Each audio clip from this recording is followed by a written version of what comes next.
नमस्ते विद्यार्थी मित्रांनो, राज्यशास्त्राच्या या व्हिडिओमध्ये सर्व विद्यार्थ्यांचे स्वागत. आज आपण प्रकरण पहिल्यातील राज्यशास्त्राच्या पहिल्या प्रकरणातील काही नकाशावरील प्रश्नांचा अभ्यास करणार आहोत. कारण हा जो प्रश्न आहे हा नकाशाचा प्रश्न म्हणून प्रश्नपत्रिकेत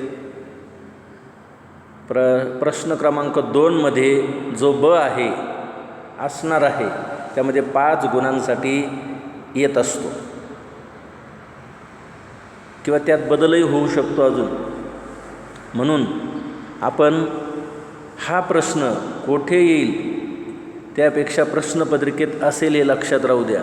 आणि मागील वर्षी देखील वार्षिक परीक्षेमध्ये हा प्रश्न होता, पण आपली परीक्षा न झाल्यामुळे आपल्याला तो प्रश्न घेता आला नाही. परंतु यावर्षी मात्र 12वीच्या प्रश्नपत्रिकेमध्ये हा प्रश्न असेलच. नकाशाचे निरीक्षण करून पुढील प्रश्नांची उत्तरे द्या. या ठिकाणी नकाशाचं निरीक्षण करायचं आहे. म्हणजे आपल्या पुस्तकात नकाशा दिलेले आहे, पहिल्या प्रकरणात नकाशे आहे. तसंच 11वीच्या वर्गात देखील शेवटच्या 2 प्रकरणांमध्ये नकाशे होते. अगदी त्याच धर्तीचे नकाशे इथंही घेतलेले आहेत. आता या ठिकाणी नकाशामध्ये युरोझोन राष्ट्रे म्हटलेलं आहे आणि या ठिकाणी युरोपियन युनियनमधील युरोझोनचे सदस्य असलेले राष्ट्र आणि मग तो एक विशिष्ट दिलेला आहे. युरोझोनचे सदस्य असलेले राज्य मग या ठिकाणी Spain, France, Germany, Denmark, Estonia, Italy, Austria अशा अनेक देश दिसतात तिथे, सायप्रस, ग्रीस. त्यानंतर इथं जे आहे दुसरा रंगामध्ये दिलेलं आहे, युरोझोनमध्ये सहभागी नसलेले युरोपियन युनियनचे सदस्य. म्हणजे युरो चलन त्यांनी स्वीकारलेलं नाही, पण युरोपियन युनियनचे सदस्य आहेत असे राष्ट्र दिलेले. तिथं रंग युनायटेड किंगडम, त्यानंतर स्वीडन, पोलंड, चेक प्रजासत्ताक, Hungary, Romania, Bulgaria, Latvia, Lithuania असे काही देश दिलेले. या नकाशामध्ये युरोझोनमध्ये समाविष्ट असलेले राज्य दिलेले. युरोझोनमध्ये युरोपियन युनियनचे सदस्य आहे आणि युरोझोनमध्ये असे दिलेले.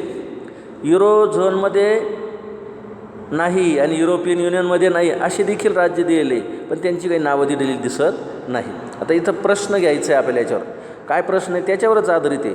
युरोपियन युनियनमध्ये युरोझोनचे सदस्य असलेले राष्ट्रे कोणते, म्हणजे युरो चलन स्वीकारलेले राष्ट्रे कोणती असं विचारलेलं आहे. कारण आपण पुस्तकात शिकलेलो आहे की 7 फेब्रुवारी 1992 रोजी मास्त्रिक करार अंमलात येऊन युरोपियन संघाची स्थापना झाली. आणि या कारणातून आर्थिक पातळी एकत्रीकरण होऊन युरो या समान चलनाचा उदय झाला. युरो हे युरोपियन संघातील 28 पैकी 19 देशांचे अधिकृत चलन आहे.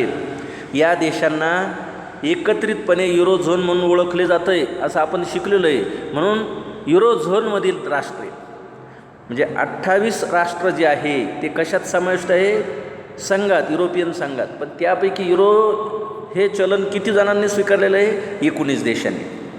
बाकीच्या देशांनी ते स्वीकारलेलं नाही. म्हणून आपल्याला प्रश्न तयार होतो इथं, युरोपियन मधील युरोझोनमध्ये सदस्य जे राष्ट्र आहे ते कोणती समाविष्ट आहेत. मग या ठिकाणी इथं आपल्याला नकाशात लगेच पाहता येईल युरोपियन युनियनमध्ये युरोझोनचे सदस्य. मग या ठिकाणी Spain, Portugal, France, Germany, Finland किंवा इटली, ऑस्ट्रिया ह्या देश जेवढे विचारले तिथं प्रश्नपत्रिकेमध्ये आपल्याला विचारले राष्ट्रे कोणती, तर आपण किती लिहू शकतो, पण आपल्याला एवढे राष्ट्र विचारत नाही. जास्तीत जास्त 4 राष्ट्र आपल्याला माहिती असले म्हणजे पाहून लिहायचे. 4 लिहा, 2 विचारले तर 2 लिहा, पण बरोबर लिहा. आता तुम्ही दुसरा प्रश्नाचा विचार करा. युरोझोनमध्ये सहभागी नसलेले युरोपियन युनियनचे सदस्य राष्ट्र कोणते. आता युरोझोनमध्ये सहभागी नाही असेही राष्ट्र दिले. या ठिकाणी नकाशाचा जर युरोझोनमध्ये सहभागी नसलेले युरोपियन युनियनचे सदस्य या रंगामध्ये म्हणजे स्वीडन, पोलंड, त्यानंतर युनायटेड किंगडम, पोलंड झाल्यानंतर चेक प्रजासत्ताक, Hungary, Romania, Bulgaria, Estonia, Latvia असे जे देश आहेत ते देश युरोझोनमध्ये समाविष्ट झालेले नाही. मग इकडं तिरले स्वीडन, पोलंड, रुमानिया, हंगेरिया, लिथुआनिया इत्यादी एवढे नाही. जे विचारले आपल्याला 4च विचारले तर 4 बरोबर लिहायचे. अशा पद्धतीने जे प्रश्न विचारले जातील त्या प्रश्नाची उत्तर आपल्याला नकाशावरून द्या.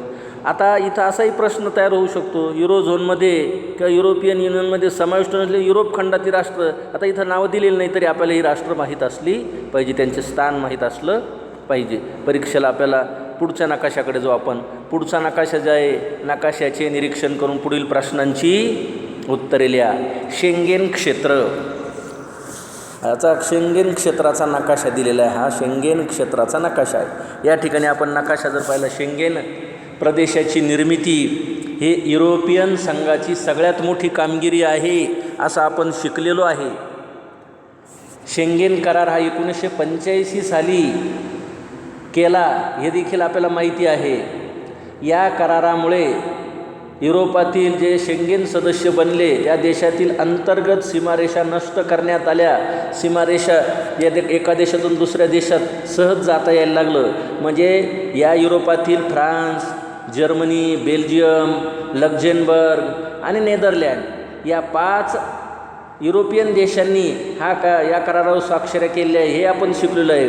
हा करार लक्झेंबर्ग देशाच्या दक्षिणेकडे असलेल्या शेंगेन या ठिकाणी जर पाहिलं तर शेंगेन क्षेत्र दिसेल. इकडे या लक्झेंबर्ग दिलं आहे.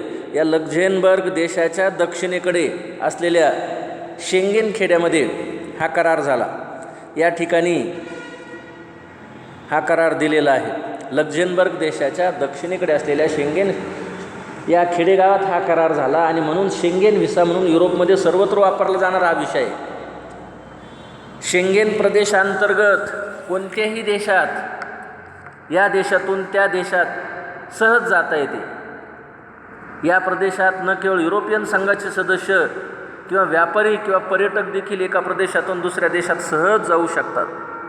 28 पैकी 22 देशांनी शेंगेन प्रदेशाचा स्वीकार केला. शेंगेनचे भाग आहे. मग या 22 देशांमध्ये कुठंही तो शेंगेन व्हिसा दाखवला तर तुम्हाला कोणीही अडवणार नाही. अशा पद्धतीचा हा शेंगेन प्रदेश आहे. आता आपल्याला या ठिकाणी या युरोपातील शेंगेन क्षेत्रावर आपल्याला प्रश्न विचारलेले आहे. पहिला आहे शेंगेन क्षेत्रातील कोणत्याही 4 देशांची नावे. त्या अगोदर आपण इकडं सूची दिली. येलो कलरमध्ये शेंगेन आणि युरोपियन युनियनचे सदस्य असलेले राष्ट्र कोणते हे दाखवले इथं येलो कलरमध्ये. म्हणजे स्पेन, पोर्तुगाल, फ्रान्स, जर्मनी, बरेचसे, फिनलँड, लिथुआनिया, लाटविया, एस्टोनिया हे सगळे काय अनेक देश हे काय शेंगेन आणि युरोपियन युनियनचे सदस्य आहेत. आता दुसरी जो काही वेगळा कलर दिला आहे, शेंगेनचे सदस्य नसलेले युरोपियन युनियनचे सदस्य सांगितलेले. मग या ठिकाणी ते पण दाखवले. शेंगेनचे सदस्य नाही पण युरोपियन युनियनचे सदस्य आहे.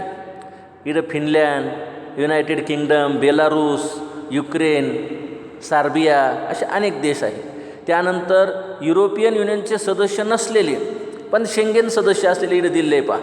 रुमानिया, बल्गेरिया, स्विस, या ठिकाणी क्रोएशिया असे राष्ट्र जे आहे हे नकाशात दाखवले. आणि मग हेच आपल्याला विचारलेल्या प्रश्नाच्या रूपाने लिहायचे आहे.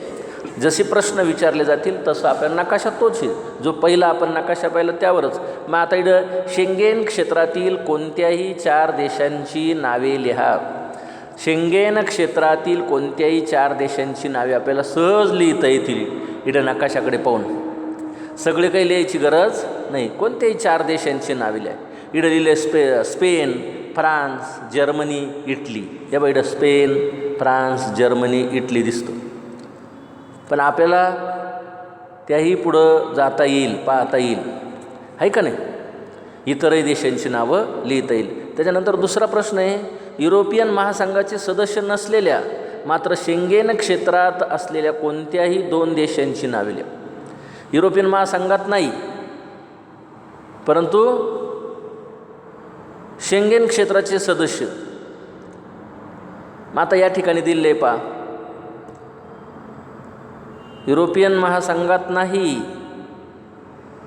नसलेल्या मात्र शेंगेन क्षेत्राचे कोणते इथं दिलेलं आहे. क्रोएशिया, बरोबर आहे. रोमानिया दिसतं, बल्गेरिया दिसतं, क्रोएशिया, स्वित्झर्लंड आहे का नाही. त्याच्यानंतर दुसऱ्या कलरमध्ये दिलं युरोपियन युनियनचे सदस्य असलेल्या, युरोपियन युनियनचे सदस्य असलेल्या पण शेंगेनचे सदस्य नसलेल्या देशांची नावे. इथं दिलं बेलारूस, या कलरमध्ये युक्रेन, सर्बिया किंवा इतर आपण देशांची नावं त्या ठिकाणी लिहू शकतो इत्यादी, किंवा इतरही देश आपल्याला लिहिता येईल. अशा पद्धतीने आपल्याला हा नकाशासुद्धा घेता येईल. त्यानंतर पुढचा नकाशा आहे. नकाशाचे निरीक्षण करून पुढील प्रश्नांची उत्तरं द्या. परीक्षेला प्रश्न येणार आहे नकाशावर, आणि त्यामुळे नकाशाचं निरीक्षण करण्याची आपल्याला माहिती असली पाहिजे. पहा, इथं सोव्हिएत रशियाचा नकाशा दिलेला आहे. सोव्हिएत रशियाचे विघटन झालेले आहे आणि सोव्हिएत रशियाचे विघटन होऊन वेगवेगळी राष्ट्रे निर्माण झालेली आहे. ते आपल्याला या ठिकाणी पाहिजे आहे. सगळ्यात मोठा देश जो आहे सोव्हिएत रशियाचं विघटन झाल्यानंतर, सोव्हिएत युनियनचं विघटन झाल्यानंतर आपला रशिया हा सगळ्यात मोठा आहे. आणि बाकी हे किनाऱ्यालगत जे देश आहे हे सोव्हिएत युनियनवरून बाहेर पडलेले देश आहेत. या ठिकाणी कझाकस्तान आहे, किर्गिस्तान आहे, उझबेकिस्तान आहे, तुर्कमेनिस्तान आहे, अझरबैजान, आर्मेनिया, जॉर्जिया, मॉल्डोव्हा आहे का नाही, बेलारूस, लिथुआनिया, लाटविया आणि एस्टोनिया असे अनेक देश जे आहे हे सोव्हिएत युनियनमधून बाहेर पडले. आणि म्हणजे सोव्हिएत रशियाचे 1991मध्ये विघटन झाले. आपण तो शिकलेलो आहे. 2 महासत्ता होत्या जागतिक पातळीवर. दुसऱ्या महायुद्धानंतर सोव्हिएत युनियन आणि अमेरिका या 2 महासत्ता होत्या. या 2 महासत्तामध्ये दीर्घकाळ युद्ध सुरू होतं. पण कोणतं? शीतयुद्ध. यांनी जगाची विभागणी केली या 2 महासत्तांनी. परंतु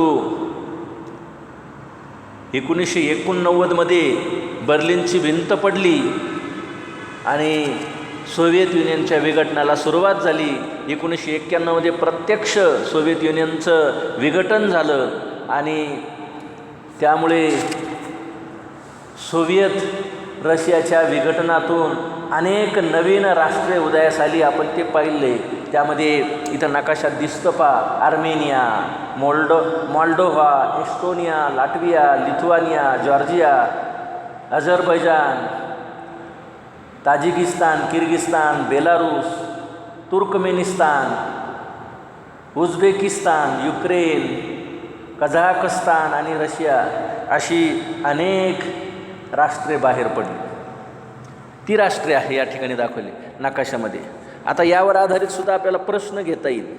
पहिला प्रश्न, सोव्हिएत रशियातील सोव्हिएत युनियन पाहिजे होतं पण तरी प्रश्न दिले, सोव्हिएत रशियातील सर्वात मोठे घटक राज्य कोणते?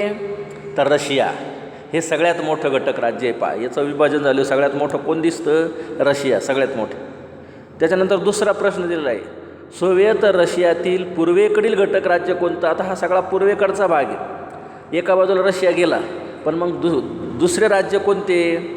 तर या ठिकाणी सोव्हिएत रशियातील पूर्वेकडील 2 राज्यांची नावले असा प्रश्न जो आहे तो आपल्याला सहज, ताजिकिस्तान आणि उझबेकिस्तान हे पूर्वेकडचे असलेले 2 देश आहेत. रशिया पण आहे पण हे स्वतंत्र घटक राज्य आहे. 2 घटक राज्य होते सोव्हिएत युनियनमध्ये पण आता ते स्वतंत्र झाले. त्यानंतर तिसरा प्रश्न, सोव्हिएत रशियाच्या पश्चिमेकडे फक्त 2 देशांची नावं लिहायची. आता इथं जर पाहिलं पश्चिमेकडे अनेक देश आहे. 2 देश इथं आपण घेतलेले आणि त्यामध्ये एस्टोनिया आणि लाटविया, लिथुआनिया हेच घेतले. एस्टोनिया, लाटविया, लिथुआनिया हे पश्चिमेकडे. पण अजून आपण बेलारूस पण लिहू शकलो असतो, मॉल्डोव्हासुद्धा लिहिता आला असता, जॉर्जिया, आर्मेनिया हे सुद्धा लिहिता येतील, कारण ते पश्चिमेकडेच असलेले देश आहेत. आलं लक्षात? अशा पद्धतीने आपल्याला नकाशा घेता येईल, नकाशा वाचन घेता येईल आणि नकाशावर प्रश्नपत्रिकेमध्ये प्रश्न येणार आहे. म्हणून आपल्याला आपल्या पुस्तकात जे नकाशे आहे ते अभ्यासावे लागतील. पुस्तकाची PDF आपल्याकडे असेलच, त्यामध्ये देखील नकाशे पहा आणि ते सोडवा.